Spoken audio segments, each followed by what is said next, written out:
Sarah, welcome back to the Fitness and Lifestyle Podcast. It is a pleasure to have you on. It's a pleasure to be here. I always have so much fun with you. Pleasure to be at home. Pleasure to be. Welcome to my bedroom. Welcome to my podcast studio / lounge room / kitchen / bedroom just over there. Yeah, this is my office / Zoom studio / beauty studio / golden Very retriever. versatile. I like it. Yeah, I know. Well, playground. Paul is the real reason why I wanted to do the show today, and he's decided to just have a nap. So I've had to go for the next best guest, and that was you. You were in the room, so I said, "Come and take a seat." I was the second choice always. How have you been? Cheers. Yeah, really well. Really well. Yeah. I mean, considering there's been lots going on for you in the past, last couple of years, really, but particularly in the last kind of 6 to 12 months, you've got a lot happening with the book, which we'll talk about. Your podcast, CZA, is going incredibly. What else is happening? Oh, well, I mean, the shit show that's 2020, I guess, is like added a whole layer of interesting events and emotions this year. Yeah. It's been like at the same time as being such an exciting year with big milestones like the book. The podcast just had its 100th episode. Yep. Our first year of marriage, got a gig on Channel 7. Like, there's been some really, really wonderful things that I'm so grateful for. I've started producing other people's podcasts and just learning a lot, and have had some wonderful family time. But then on the flip side, the cafe's been pretty much closed since March. In Victoria particularly, I know you've got listeners interstate, but in Victoria we're in stage 4. It's been a real test, I think. Before we started recording, you and I were talking about how, because you and I have done a lot of self-development work, meditation, gratitude journaling, we've sat with our thoughts and removed the busy before. We've had a little bit of practice at what it's like to just kind of strip everything back and find out who you are without all the stuff. Yeah. But even with practice, it's been a hard year, I think. Just it definitely has. Yeah. And yeah. So yeah, it's good. I mean, like, by the sounds of it, you've got absolutely plenty going on. I mean, I think the first episode that we did together, I can't remember whether you had either just started yours. I reckon you just started your podcast. It was pretty fresh, I think. Yeah, I think we did yours first, and then you jumped on mine a couple of weeks later, and that was like episode 10 or something, really early. Yeah, real fresh. So how have you found that journey of podcasting so far? I mean, you've had some incredible guests on, and the show's doing really well. So what's how have you found it, and what have you kind of taken away from it so far? I always say, you don't have to see the whole staircase to take the first step. I had absolutely no expectations, no real plans with it either. It was just kind of a new venture that legitimized and gave me an excuse to have fun conversations, which I'm sure you identify with. Yeah. And then when it turns out other people enjoy those conversations too, and it starts growing, it's just been the biggest learning curve in terms of actual audio editing and learning how to be the interviewer instead of the interviewee. But just, I think that every single person knows something that you don't. And if you make it your mission to find out what that is, you just learn so much about happiness, about fulfillment, about choices, about discomfort, about suffering, and like how the real challenging parts of anyone's journey are the bits where they learn the most. It's just opened my eyes so much to so many different industries. Like, I've really had access to people I never thought I'd be able to talk to from all walks of life. So like really well known to just people who don't even have social media.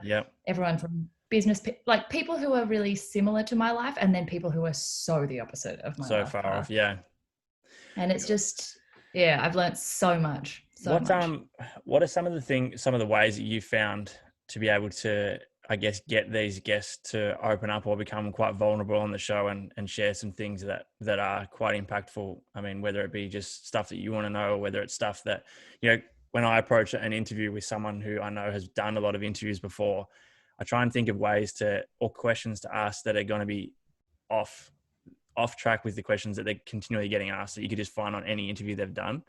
I mean, is there certain ways or certain roads you go down in the chats to try and get them to open up a little bit?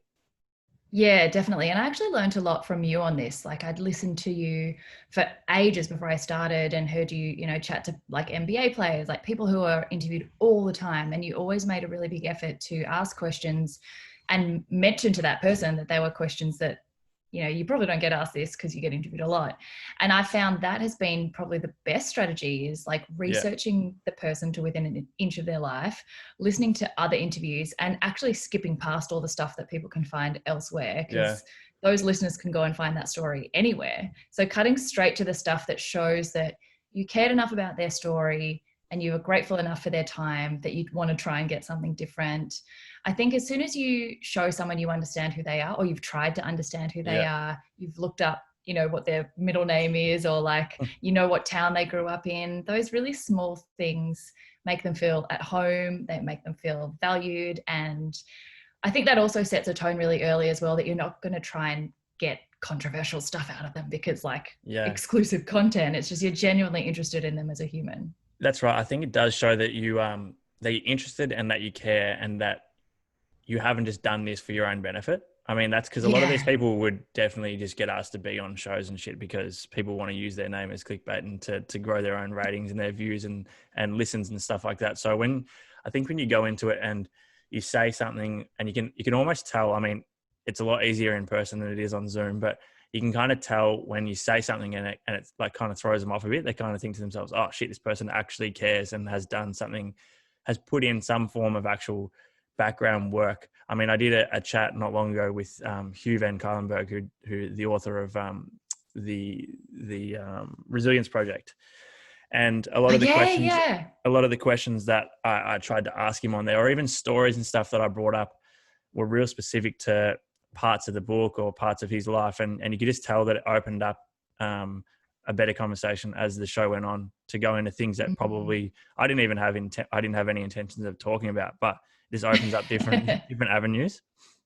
It's Yeah, interesting. definitely. I think if someone has written a book, the first thing you can do is read the book. Like show that you Like, actually bothered yeah, to buy it and open it and process what their message was. yeah, And like I found the best example of that for me was when I got to interview Gary Vaynerchuk, which was like a once in a lifetime incredible so opportunity I never crazy. thought I'd get.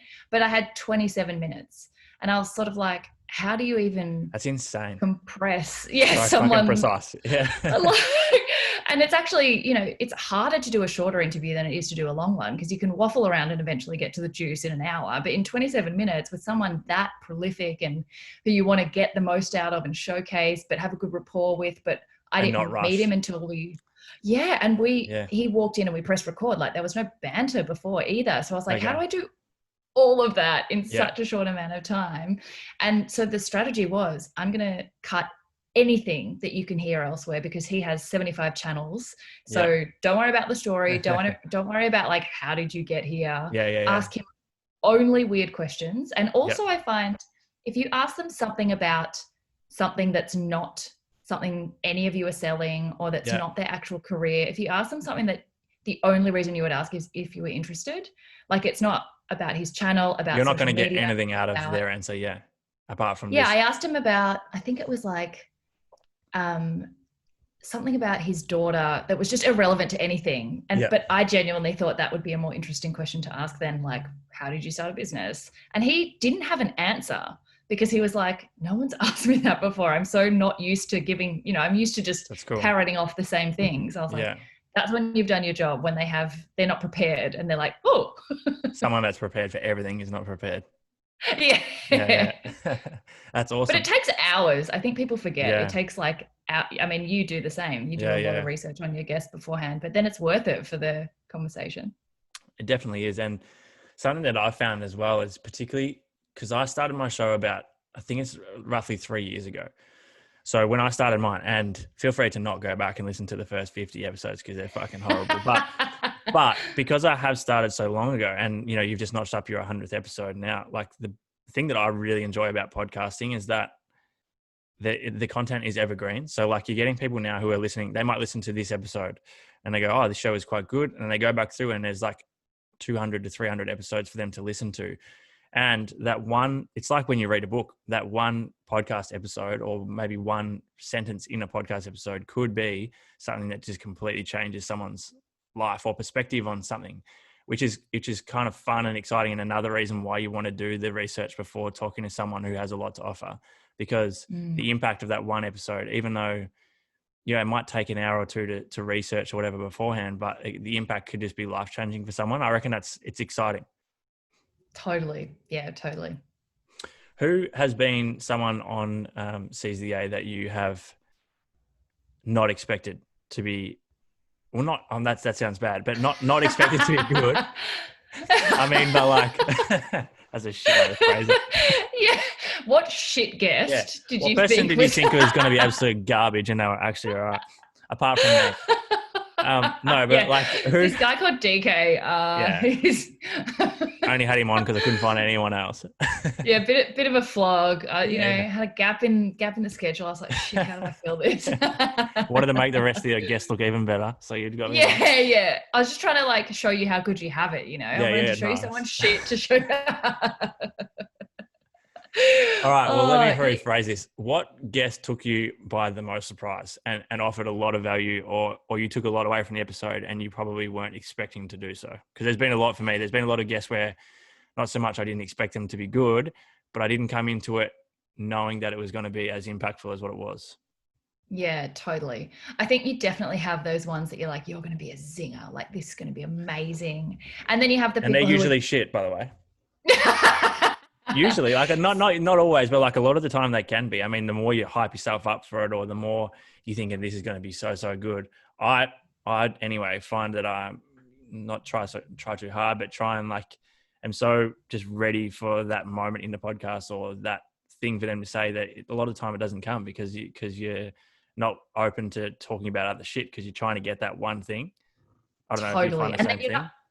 I find not so much that, but that I'm not relaxed because I'm like the pressure on myself to make that guest happy with the result, to make them feel comfortable, because you're like, oh my God, I can't believe you said yes. And like, there's just so much more thinking. You're overthinking all the time instead of just going with the conversation. And I find like if your friends listen who know you well, they would hear it in your voice that 100%. You're really nervous or that you're really like, oh. Or I find the ones that are so famous that the questions have to be approved in advance, or if there are parameters, like you feel really limited. And then I find it a lot harder to just like banter because you're like, next question. And you kind of have to go from the list, which I find really hard.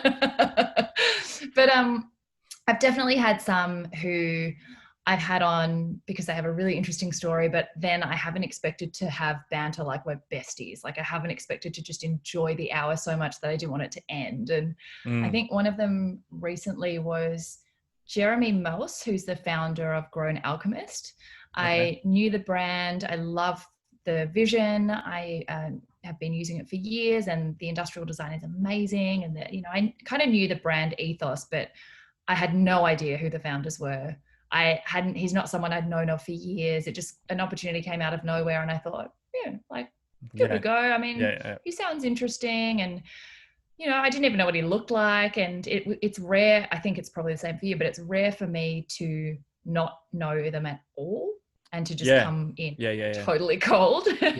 And from the minute he opened the door, he just was dressed in this like impeccable, beautiful suit, but not in a wanky way and not in an overly formal way. He just was so comfortable in himself and just such a gentleman, but so self-deprecating and like genuinely someone I would want to keep talking to, like make friends with and continue a relationship with, because he was just full of like, we laughed, we cried, like there were just so many elements to him and the story that were nothing that I expected. And he's just got this beautiful voice, the way that he speaks, that's just, it's a combination of his parents were, Dutch and French, like all these different nationalities have resulted in this really interesting accent. And I just had so much fun. And then at the end, I was like, shit, did I ask you anything about the brand? Like, did we just ramble on about nothing for an hour? It's interesting. It almost becomes like quite selfish. You become quite selfish as a podcast host, because you start thinking like, who do I want to interview that I can not get value from, but learn stuff from, or someone that I find really interesting. And a lot of the time, like the audience obviously are probably thinking or feeling the same thing as well. Paul woken up. Sorry. Paul's woken up. Sorry. Too late, Having buddy. him in here, You've been it's always a changed. You've been risk. switched out. Keep it down over there. Oh, now he's making his. Wait. Sorry, hold on. Rude guest. You calm down. Sorry. No stress. The other one was.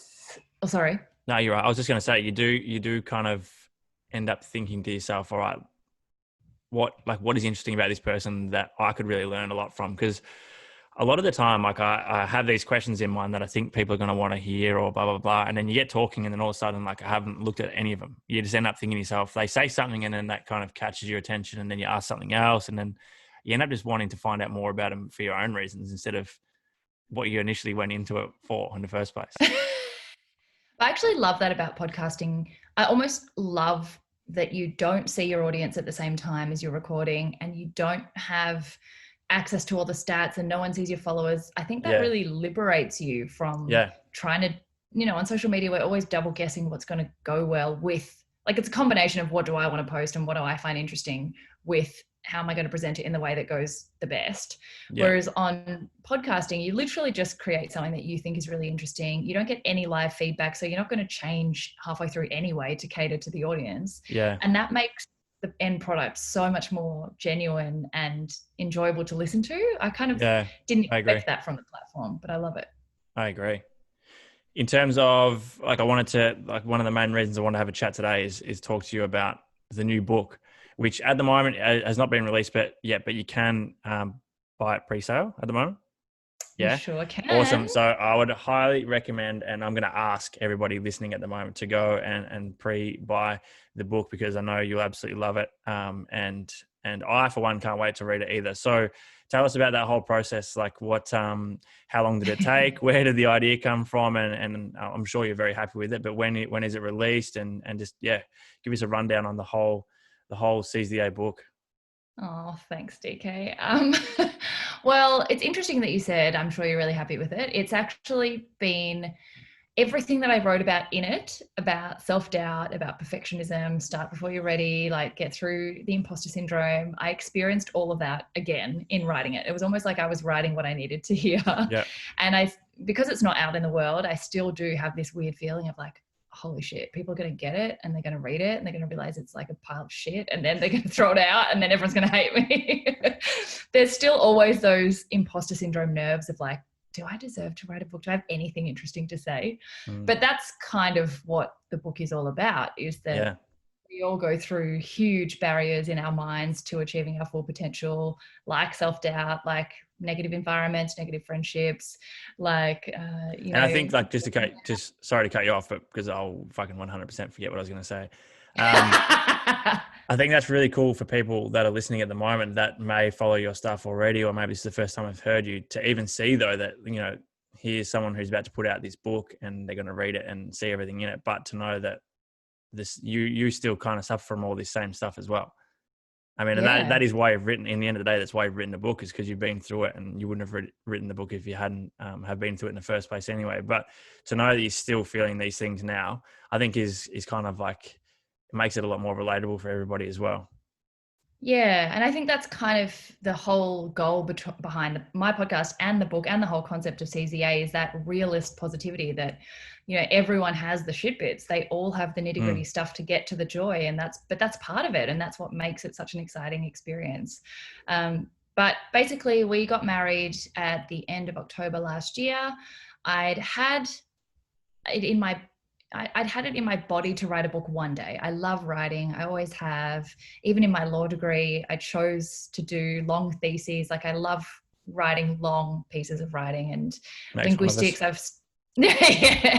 I've studied languages. Like, I love linguistics, and that's always been really exciting to me. So I always thought I would write a book eventually, like one day when I was 50 or something. And then I had the whole idea of Seize the A as my life philosophy crystallized, and it turned into the podcast. And then I thought, oh, maybe I actually have something to write about. But again, the self-doubt was like, well, what am I going to, it's going to get to 2 pages and I will have exhausted all the ideas in my brain.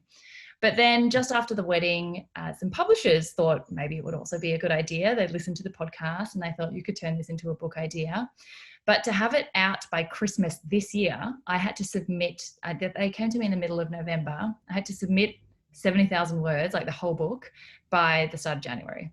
And I was like, Crazy. Oh, I thought I'd have years, but I've got like a couple of weeks over Christmas. Yeah. Perfect so time. all came together very quickly. I actually operate really well on a deadline anyway, so it was kind of better. Yeah. I just sat down, smashed it out. It was, I spoke to Mark Manson recently, and he said of writing that no author enjoys writing. They enjoy having written. And I totally agree with that. I hated every minute of it. But now that I've done it, it was the best thing I've ever done. It was like so difficult and painful and like challenging. And when you're a perfectionist, just to get, it pretty much has every single thing I've ever thought in my brain in a book.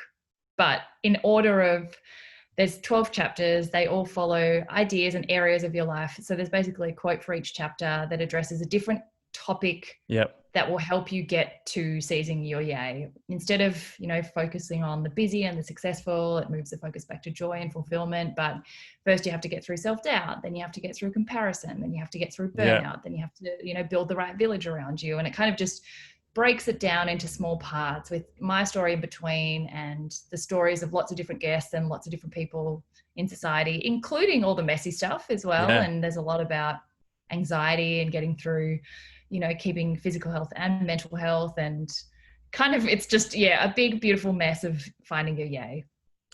That's awesome. That sounds, it actually sounds so great. I mean, I'm really excited to read it. What was the, this is something that I'm quite interested in, coming back to what I said before, I just get a bit selfish and just ask shit that I want to know myself. Well, in terms, so you had a short period of time to write the book. How the fuck do you sit there? Like when you sit down for that first session, what are you thinking? And then how long were you spending in each session writing? What were you doing to break it up to make sure it didn't just become like an absolute ramble? Like were you, giving yourself breaks in certain periods of time? And I just want to kind of understand a bit more about the process of actually writing it. Yeah, great question. Because I wanted to know that what every author had ever done when I first sat down. And I think it's different really for everyone. And I can't actually promise that I did make sure it wasn't all rambling. I'm sure there's a lot of rambling in there. But yeah, the first time I sat down, I think you go from first sitting down, building a skeleton, kind of doing dot points, like a map of what are the key things that I want to talk about, and then what order kind of makes sense. And you spend a lot of time, I spend a lot of time on just the sort of bare bones of the structure, and then the things that I had to make sure were in there. And then also you don't figure out length till later. I knew I had to write 70,000, but you don't even know what that feels like until you start writing. So I spent days of just, what are the main things? What order do they go in? Mapping it out. And that actually was quite fulfilling, because it's the first time you've ever sat down to think, what is your first ever expression of your brand and concept going to look like? But then once I had my chapters and I was like, okay, I'm going to try and just do one chapter at a time. They don't have to be in order. Just do what I took the same approach as I do with general motivation. Just do what feels right when you've got a good burst of motivation, run with it. However long you've got it for. If you don't fight it. Just put it down, do something else, start again. And it was very much a process of some days you could go for hours and others you couldn't. So the first day I sat down, I wrote for I reckon maybe 7 hours. I just had so much to get down on paper, and none of it made it to the final copy, but I just knew that, it just went blah. And then for 3 days I couldn't write anything. I'd sit and just stare and add a sentence, delete a sentence, add it again, put it somewhere else, copy and paste, change the font. I just did busy stuff to kind of feel like I was doing something. And then it took, I reckon, until I had a good couple of paragraphs in each chapter. So I had something to sort of start with. It took until then to be able to write in a row. And by the time I got, it started really stop-starty. And then by, I reckon 2 weeks in, I was writing towards the end, maybe 10, 12 hours a day. But I would do that. and I'd be so productive. And we went to the countryside, so I Yeah. had no distractions and I couldn't do anything else. I'd do that for one day, and then the next day I couldn't write. Like I'd just take the whole Okay. day off and Yeah. Yeah. just Yeah. watch Netflix, not even Yeah. try and write emails. It's a very we're a fickle beast, and I think you just have to be really attuned to, like, am I going to get anything done today? Some days you wake up, you're like, I'm going to nail it. Next day you're like, not going to happen. Yeah, and just accepting that, and not just thinking that you need to do something every single day, or thinking that you have to be productive every day. Or, I mean, it kind of sounds like it plays into a lot about what you actually talk about anyway in the book. Yeah. And a lot of the time, like, I thought I would sit down and be like, 5,000 words today, 10,000 words tomorrow. Like, I thought I'd have more of a structure, but as soon as you start, you realize it's not going to work. It's never going to work that way, because your ideas and motivation, they just don't flow that way. So you've got to be much more flexible, really gentle on yourself. And yeah, I think it took maybe 14 days to get the full, like, everything that I thought I wanted to say out. And then you just go back and you edit and you edit and you move things around, and then you get an actual editor to come and look at it. And then the editing process itself took another, I reckon, 3 or 4 months. But that first 70,000 word chunk, that's the important bit. Yeah, that's the bit where, and I mean, like, I would spend the first, even on the days where I'd work for 10 hours. I think I remember, I reckon you came in for a session with Nick like quite soon after you finished it, and you just said you'd done like nothing. You just like, your brain was fucked, like you were just ready to just get back to some normality, because you'd just been basically just blocked out everything apart from that. Yeah, totally. I, like, some people can compartmentalize, but I couldn't do normal work and write on the same day. Like, I had to really, it took me maybe 3 hours each day to even get in the zone of, like, what I was trying to say, and to go through the structure and hold all my ideas together. So I'd spend the first 3 hours just reading what I wrote and thinking, and then suddenly it would just go, okay, I'm ready to write. And you can't skip through that first 3 hours. Like, every day I'd have to do it and think, fuck, like, come on. And then it would just come. And some days it's kind of like when you go for a run, the first kilometer is always fucking horrendous. Yes. And then you get 1 or 2 Ks in, and then you start to feel good. And then towards the end, you're like, I could keep going all day. And then you finish and you're like, fuck, thank God I did that. That is exactly what it's like. And the other thing that, like, really reminded me of just the broader general life, theme of self-doubt, is that some days I would finish and be like, I fucking nailed that. I'm definitely going to win some prize for it. Like, this is just so fucking good. It's going to change lives.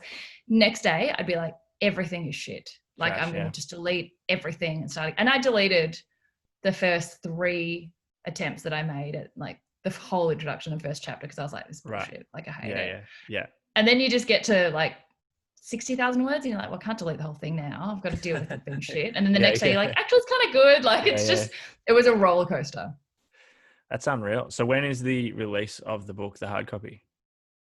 1st of September. So only a couple of weeks. Not far away. So people can pre-buy the book now? You can pre-order now from Booktopia, and they'll ship from September 1st, maybe a little bit earlier, because they exist now. I got a photo yesterday. I saw that yesterday. How exciting. Yeah, they're real. That's pretty cool. Oh my God, have you got one? Born. People have got one. So a couple of the media agencies sent me messages saying, oh my God, we got the book. We're so excited. I was like, I don't have it yet. What do you mean? I'm like, oh no, people are reading it. Hilarious. But mine's on the way, I hope. Yeah. So that's exciting. Well, I'll get you to send me the link, and we'll have all that in the show notes for everybody to go and pre-order the book, which is very exciting. I appreciate your time today, Sarah. Thanks for joining me. Oh, thanks for having me. I'm like, what? It's done? That was like the quickest chat. It's gone so quick, hasn't it? Fun. Exactly right. Big shout out to Paul. It was a great guest. Well done. Oh yeah, he really made a valuable. Those that are listening and have no idea who Paul is, it's not Sarah's second partner. It's not. I mean, Nick's her husband, but Paul, he's the dog, and he's hanging out on the couch, and unfortunately couldn't chat with us today, but that's all right. Next time. He tried. He did try. He tried at one point. Somewhere. Yeah. Thanks again, Sarah, and for everybody who's tuned in today. Like I said, go and pre-order the book. Take a screenshot of today's episode if you've enjoyed the show, which I'm sure you have, and post it up on your socials for me. Tag myself and tag Sarah. Have a great day, Sarah. Thank you. You too.